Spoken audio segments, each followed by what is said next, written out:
Hello मेरे प्यारे class 10 के बच्चों, बहुत ध्यान से देखिएगा। ये बहुत यूनिक कॉन्सेप्ट है। इसके बेस पे ही अगली एक्सरसाइज पूरी डिपेंडेंट है। कर लेट पी बी ए प्राइम नंबर। इसके पहले मैं आप लोगों को याद दिलाना चाहूँगा fundamental theory of arithmetic. Fundamental theory of arithmetic क्या कहती है? फंडामेंटल थ्योरी ऑफ अरिथमेटिक कहती है कि किसी भी कंपोजिट नंबर को उनके प्राइम फैक्टर्स के प्रोडक्ट के रूप में प्रेजेंट किया जा सकता है। तो वही सेम उसी चीज़ कॉन्सेप्ट को लगाते हुए हम इस चीज़ को समझने की कोशिश करेंगे। करा पी बी ए प्राइम नंबर, पी एक कोई प्राइम नंबर है, वो ए स्क्वायर को डिवाइड करता है। मान लीजिए कोई ए हमारा नंबर है, तो उसके फैक्टर क्या है? मान लीजिए P1 है, P2 है, P3 है, कोई भी नंबर 1 2 3 4 5 6 मतलब इस तरह से Pn तक है मान लीजिए। ठीक, अभी कह रहा है ए स्क्वायर। ए स्क्वायर का मतलब क्या होता है? ए इंटू ए। तो उसी तरह से ए की फैक्टर यहाँ पे क्या? P1 P2 P3 dash Pn तक है। और उसी तरह इसके भी क्या हो जाएंगे? P1 P2 P3 dash Pn तक है। अब सबको क्लियर हो रहा होगा? तो इसका फंडामेंटल थ्योरी ऑफ अरिथमेटिक क्या कहता है? अगर इसको हम मान लीजिए मल्टीप्लाई कर दें तो हम इसको ऐसे भी लिख सकते हैं, P1 square P2 square P3 square और Pn स्क्वायर तक।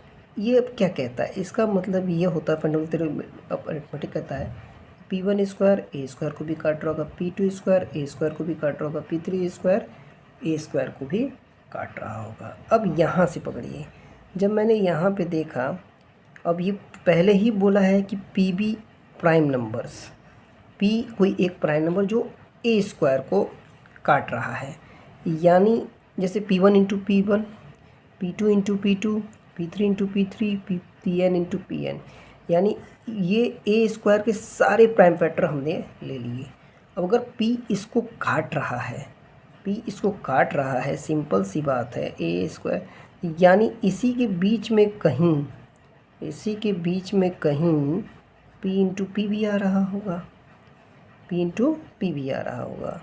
तो इसका मतलब क्या हुआ? यानी P जो है ए स्क्वायर को भी काट रहा है कि नहीं काट रहा है? इसका क्या मतलब होता है? जैसे मान लीजिए 81 का जब हम फैक्टर रखते हैं, या मान लीजिए कोई और नंबर लेते हैं, मान लीजिए 24 लिए, तो 24 हम लोग क्या दें? 2 इंटू 2 इंटू 2 इंटू 3। इसका मतलब क्या होता है? 2 से भी 24 डिविजिबल है, इस 2 से भी डिविजिबल है, इस 2 से भी डिविजिबल है, और 3 से भी डिविजिबल है, सारे प्राइम नंबर से। उसी तरह से ए स्क्वायर P1 से लेकर Pn तक में बीच में जितने भी नंबर सबसे डिविजिबल है। और ऑलरेडी इसमें दिया है कि ए स्क्वायर P से भी कट रहा है, P स्क्वायर से भी कट रहा है, यानी जैसे 2 के स्क्वायर से भी कट रहा है। अब अगर मान लीजिए जैसे 81 है, 81 का हम लोग फैक्टराइजेशन क्या करते हैं? ये काटते हैं, तो इसका स्क्वायर रूट निकालेंगे तो 9 आएगा, तो इधर क्या आ जाएगा? 3 इंटू 3 3। अब देखिए 3 81 को भी काट रहा है, 3 9 को भी काट रहा है। यही इस क्वेश्चन का कॉन्सेप्ट है। यहाँ लिखेंगे कैसे? From the uniqueness of fundamental theory of arithmetic. Language सुन लीजिए, यही लिखना पड़ेगा आपको। Fundamental theory of arithmetic clearly P divides a square and P will divide a also, P will divide a also. यही इस क्वेश्चन को लिखने का तरीका है। बाकी आपके एनसीईआरटी की लैंग्वेज है ही।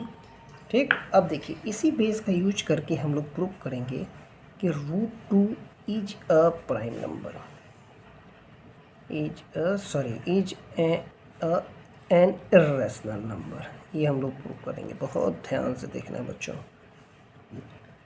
बस स्टेप्स याद रखें। हमने माना कि हम लोग इसका उल्टा मान के चलते हैं कि माना मैंने √2 जो है एक रैशनल नंबर है जो कि a/b के फॉर्म में दिया हुआ है। √2 एक रैशनल नंबर है जो कि a/b के फॉर्म में दिया हुआ है, where a and b are coprimes. देखिए को प्राइम का मतलब ये होता है जिसका कोई कॉमन फैक्टर नहीं होता है 1 के अलावा। मैंने माना कि √2 एक रैशनल नंबर है जो कि a/b के फॉर्म में है, और को प्राइम्स है। को प्राइम्स में a और b का कोई कॉमन फैक्टर 1 के अलावा नहीं है। लिखना पड़ेगा आपको, a is a rational number. इसको पहले ये लाइन लिखेंगे। ठीक, अब हमारा क्या होता है? अब b को इधर ले आइए, यानी a इक्वल टू √2b हो गया। अब ए स्क्वायर को क्या लिख सकते हैं, √2 का स्क्वायर करेंगे 2 करेंगे बी स्क्वायर। अब इससे क्या पता चल रहा है, इसको लिखेंगे 2 इंटू बी या 2 इंटू बी स्क्वायर, यानी 2 जो है ए स्क्वायर को काट रहा है, बी स्क्वायर भी ए स्क्वायर को काट रहा है, तो हम लोग लिखेंगे 2 is the factor of A square. और अभी तुरंत हम लोगों ने फंडामेंटल थ्योरी ऑफ अरिथमेटिक में क्या कहा कि कोई नंबर का किसी की स्क्वायर को काटा तो उसके स्क्वायर रूट को भी काटेगा। 2 is also the factor of a, यानी ए 2 से डिविजिबल, उसके साथ मल्टीप्लाई में कुछ भी हो, मान लिया के है, उसके साथ मल्टीप्लाई में कुछ भी हो, कुछ भी लिख दीजिए, एन ए एम एल कुछ भी लिख दीजिए। अब 2 के साथ कोई भी नंबर मल्टीप्लाई में हो, ए तो 2 से कटेगा। अब इस ए की वैल्यू जो है इसमें हम लोग रख देंगे 2k का square equal to 2b square, 2k यानी 4k स्क्वायर, यानी 2b स्क्वायर, 2 से काट दिया तो b square equal to 2k square. अब यहाँ से क्या पता चला, 2 is the factor of b square, 2 is the factor of b square. फिर से वही fundamental theory of arithmetic, 2 is also the factor of b, लेकिन अरे ये तो क्या हुआ, तो 2 तो दोनों का फैक्टर हो गया, 2 is the factor of both a and b, 2a और b दोनों का फैक्टर हो गया, लेकिन हमने तो क्या लिया था, को प्राइम लिया था, और को प्राइम ने दोनों सिर्फ का सिर्फ फैक्टर 1 होना चाहिए, यानी इट कंट्राडिक्ट्स, कंट्राडिक्ट ने गलत साबित करता है, it contradicts the fact that